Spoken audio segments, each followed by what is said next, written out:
حیرتوں سے بھری پڑی ہے اور اس لامحدود کائنات کے اندر بے شمار راز پوشیدہ ہے۔ کائنات نے اپنے اندر نہ جانے کتنے واقعات کی تاریخ کو قید کر رکھا ہے اور نہ جانے کتنے ہی ایسے منظر ہیں جس پر اس کائنات نے ابھی تک پردہ ڈال رکھا ہے۔ انسان اپنی کوششوں سے جب ایک راز سے پردہ اٹھاتا ہے تو اس کے سامنے 100 نئے راز آ جاتے ہیں اور انہی کی تلاش کرتے کرتے انسان آگے بڑھتا رہتا ہے، کوشش کرتا ہے اور نت نئے جہاں دریافت کرتا ہے۔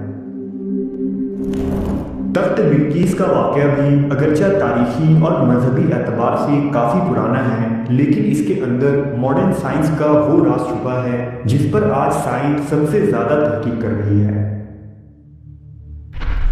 حضرت سلیمان علیہ السلام کی زندگی کا یہ مشہور واقعہ سورہ نمل کے اندر موجود ہے، جس کا خلاصہ یہ ہے کہ ایک دن جب حضرت سلیمان علیہ السلام نے دربار لگایا تو جن و انس، جانور اور پرندے سب کے سب حاضر ہوئے، مگر ان کا چہیتا پرندہ ہدہد غائب تھا۔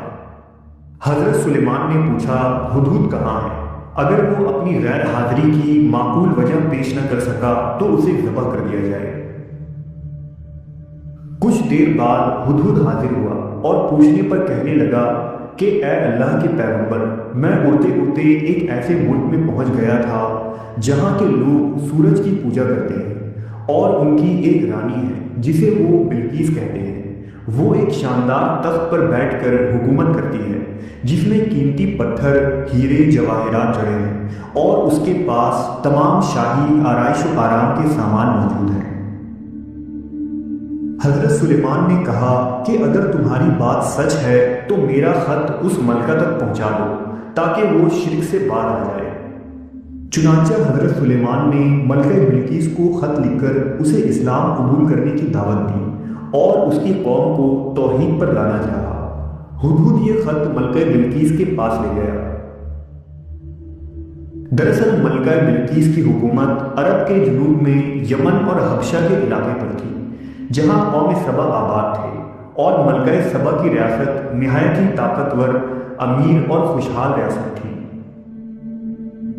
بہرحال جب ملکہ سبا کو حضرت سلیمان کا یہ خط ملا تو اس کے سرداروں نے بلقیس کو یہ مشورہ دیا کہ سلیمان علیہ السلام کو قیمتی تحفے، تحائف اور غلام و لوڈیاں بھیج دے۔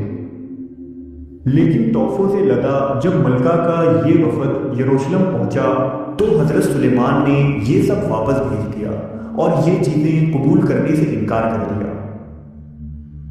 لہذا ملکہ بلقیس اپنے لاکھ لشکر کے ساتھ یروشلم کے لیے روانہ ہو گئی۔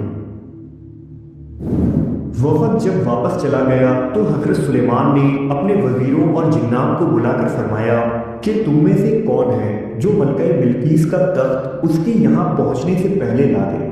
دربار میں موجود ایک عفریت جن نے کہا کہ میں اس تخت کو دن ڈھلنے سے پہلے لا سکتا ہوں، لیکن وہاں حضرت سلیمان علیہ السلام کے ایک وزیر اور سردار موجود تھے اور جن کا نام آصف بن برخیہ تھا۔ انہوں نے کہا، میں آپ کے پلک جھپکنے سے پہلے اس تخت کو لا کر آپ کی خدمت میں رکھ سکتا ہوں، کیونکہ میرے پاس کتاب کا علم ہے۔ لہذا حضرت سلیمان نے حکم دیا اور پلک جھپکتے ہی ملکہ بلقیس کا وہ شاندار اور عظیم تخت آپ علیہ السلام کے سامنے پڑا تھا۔ آخر یہ کیسے ممکن ہوا؟ آصف بن برخیہ کے پاس ایسا کون سا علم اور کون سی کتاب تھی